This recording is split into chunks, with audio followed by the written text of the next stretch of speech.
السلام علیکم ورحمۃ اللہ وبرکاتہ۔ دوستوں، امید کرتا ہوں آپ سب خیر و عافیت سے ہوں گے۔ آپ صلی اللہ علیہ وسلم کی ایک حدیث مبارکہ ہے، غالباً حضرت سہل بن سعد رضی اللہ تعالی عنہ نے اس کو روایت کیا ہے، اور یہ حدیث مبارکہ بخاری اور مسلم شریف کے اندر موجود ہے۔ آپ صلی اللہ علیہ وسلم کے پاس ایک صاحب بیٹھے ہوئے تھے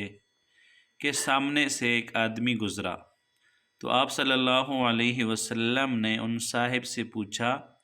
کہ تمہارا اس آدمی کے بارے میں کیا خیال ہے،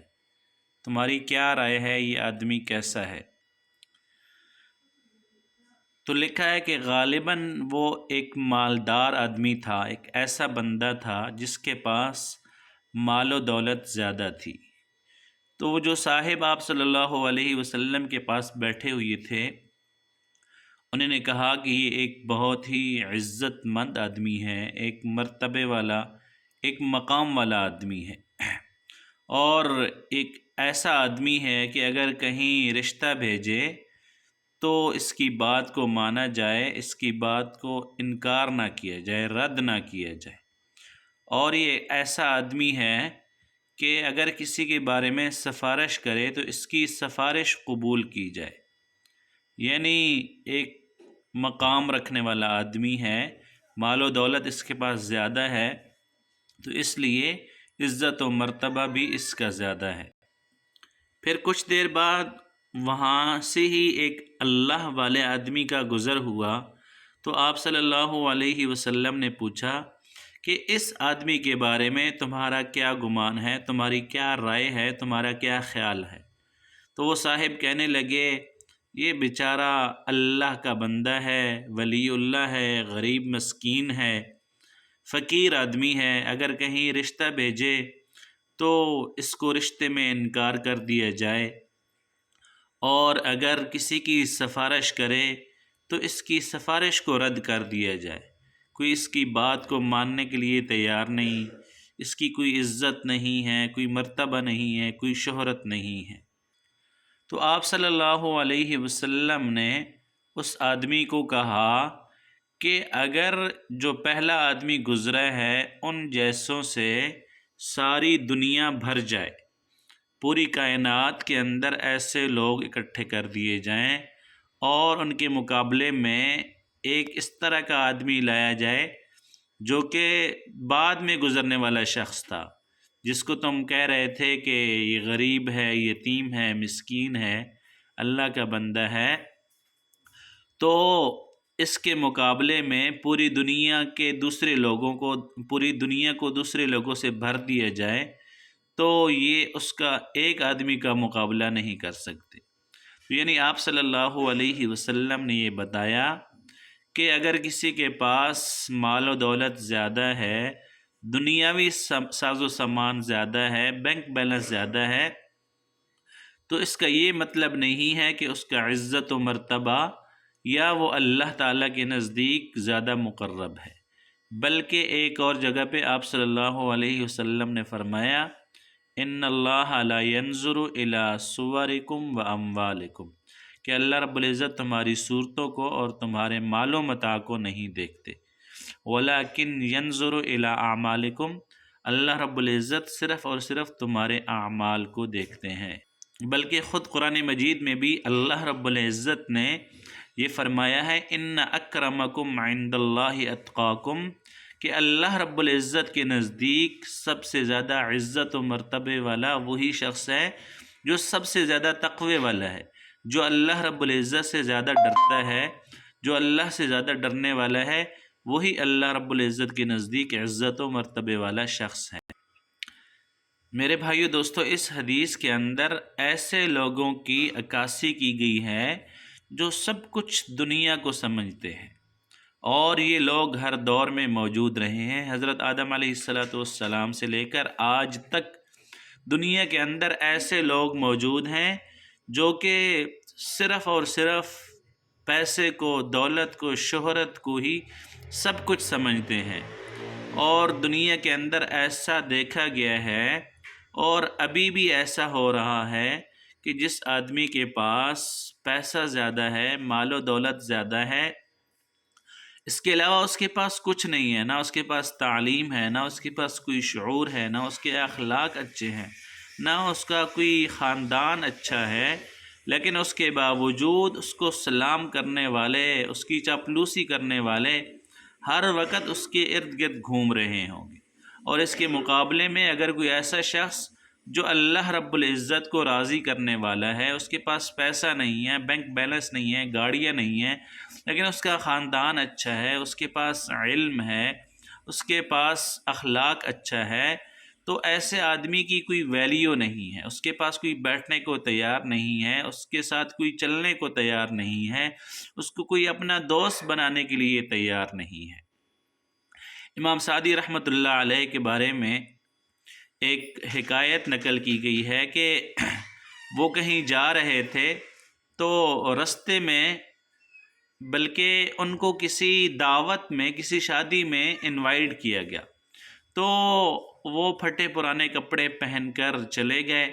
تو جیسے ہی وہ شادی ہال کے اندر داخل ہوئے تو لوگوں نے انہیں روک لیا کہ تو فقیر ہے، تو مانگنے والا ہے، یہ ایک بڑے عزت دار آدمی کی شادی ہے، تم اس شادی ہال کے اندر داخل نہیں ہو سکتے۔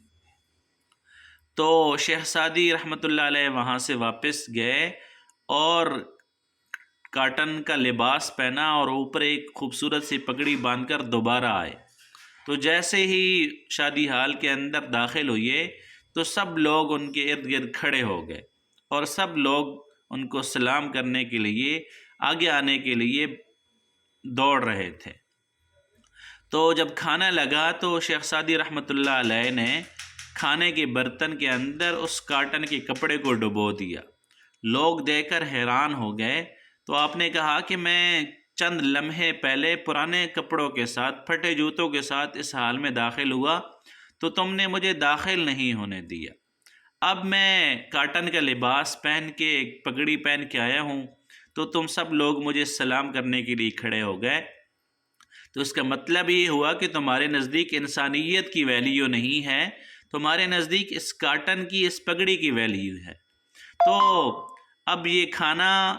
یہ اعزاز و مرتبہ اس پگڑی کے اور اس کاٹن کے لیے ہے، میرے لیے نہیں ہے۔ تو یہ ان لوگوں کو سبق سکھلانے کے لیے تھا کہ تمہیں انسانیت کی قدر کرنی چاہیے۔ اگر کوئی آدمی پھٹے پرانے لباس میں آ رہا ہے تو دیکھو کہ وہ شخص کون ہے، اور اگر کوئی آدمی کاٹن کے لباس میں آ رہا ہے، پگڑی پہن کر آ رہا ہے، تو دیکھو کہ اس کی شخصیت، اس کا کردار، اس کی ذات کیسی ہے۔ آج کے مادی دور میں ہم سب اس چیز کو بھول چکے ہیں، اور ہم میں سے ہر شخص اس چکر میں ہے، اس دوڑ میں ہے کہ کہیں نہ کہیں سے اس کے پاس پیسہ زیادہ آ جائے، مال و دولت زیادہ آ جائے، اس کے پاس بیٹھنے والے جو لوگ ہیں ان کے پاس پیسہ زیادہ ہو، ان کے پاس گاڑیاں زیادہ ہو، ان کے پاس اچھا مکان ہو، اچھا گھر ہو۔ یہاں تک کہ ہم اخلاقی لحاظ سے اس حد تک گر چکے ہیں کہ جو چھوٹے بچے ہوتے ہیں، اگر ان میں سے کوئی ایسا بچہ ہے جو کسی کو ساری بات سچ سچ بتا دیتا ہے، کوئی دھوکہ فراڈ نہیں کرتا، کوئی چیٹنگ نہیں کرتا، کوئی چال بازی نہیں کرتا، تو ہم کہتے ہیں کہ تم ساری زندگی سادے ہی رہنا، تمہیں کچھ پتہ ہی نہیں ہے۔ اور اگر کوئی ایسا بچہ ہے جو کہ جھوٹ بولتا ہے، دھوکہ کرتا ہے، اور اپنی چلاک بازیوں کے ساتھ دوسرے کو ڈاچ کر دیتا ہے اور دوسرے کو بیٹ کرتا ہے، تو ہم کہتے ہیں کہ فلاں کے بچے کو دیکھا ہے وہ کتنا تیز ہے۔ حالانکہ تیز تو وہ بچہ ہے جو کہ سادہ ہے، جو سچ بول رہا ہے، جو کسی قسم کا دھوکہ، چیٹنگ، فراڈ نہیں کر رہا۔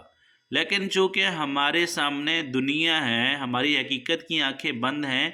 ہم دنیا کو ہی ہر وقت دیکھتے ہیں، سنتے ہیں، سمجھتے ہیں، تو اس لیے ہمیں وہ بچہ اچھا لگتا ہے جو جھوٹ بولتا ہے، جو دھوکہ دیتا ہے، جو اپنی چالاکیوں کے ساتھ دوسرے کو ڈاچ کرتا ہے، دوسرے کو بیٹ کرتا ہے۔ تو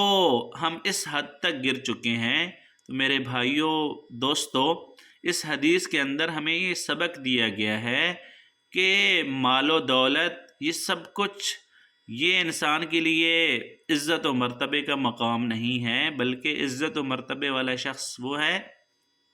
جو اللہ رب العزت سے ڈرنے والا ہے، جو نیک کام کرنے والا ہے، جو لوگوں کو دھوکہ نہیں دیتا، جو جھوٹ نہیں بولتا، جو سچ بولتا ہے، جو فراڈ نہیں کرتا، جو حلال طریقے سے کماتا ہے، حرام نہیں کھاتا، جو یہ دنیا کی جو رسم و رواجیں طریقے ہیں ان کے مطابق نہیں چلتا، بلکہ اللہ کے احکام کو پیارے آقا صلی اللہ علیہ وسلم کے طریقوں کے مطابق پورا کرنے کی کوشش کرتا ہے۔ غالباً ایک حدیث قدسی ہے کہ اللہ رب العزت فرماتے ہیں کہ اگر میرے نزدیک اس دنیا کی قیمت ایک مچھر کے پر کے برابر بھی ہوتی تو کسی کافر کو ایک گھونٹ پانی تک کا نہیں ملتا اور وہ پیاس سے مر جاتے، لیکن اللہ رب العزت کے نزدیک اس دنیا کی کوئی قدر و قیمت نہیں ہے، کوئی ویلیو نہیں ہے۔ اللہ رب العزت نے خود فرما دیا ہے کہ اللہ رب العزت کے نزدیک سب سے مرتبے والا شخص وہی ہے جو کہ تقوی میں زیادہ ہے، جو اللہ سے زیادہ ڈرتا ہے، جو اللہ اور اللہ کے رسول کی بات کو سنتا ہے، سمجھتا ہے، اس پر عمل کرتا ہے۔ تو میرے بھائیوں، اس دنیا مادی دنیا میں آئیں ذرا اللہ اور اللہ تعالیٰ کے رسول کی جو تعلیمات ہیں ان کو پڑھیں اور پڑھ کر عمل کرنے کی کوشش کریں، تاکہ اس دنیا کے اندر ہمارا بینک بیلنس ہے ہی، جو آخرت والی زندگی ہے، جو ہمیشہ ہمیشہ کی زندگی ہے، اس زندگی کے لیے بھی ہمارے اکاؤنٹ میں کچھ نہ کچھ موجود ہو۔ پیارے دوستو، اگر آپ کو یہ ویڈیو اچھی لگے تو لائک اور شیئر ضرور کریں، اور ہمارے پیج کو فالو کریں اور بیل آئیکن کو دبانا نہ بھولیں، تاکہ آئندہ آنے والی ویڈیوز آپ کو بر وقت مل سکیں۔ السلام علیکم ورحمۃ اللہ وبرکاتہ۔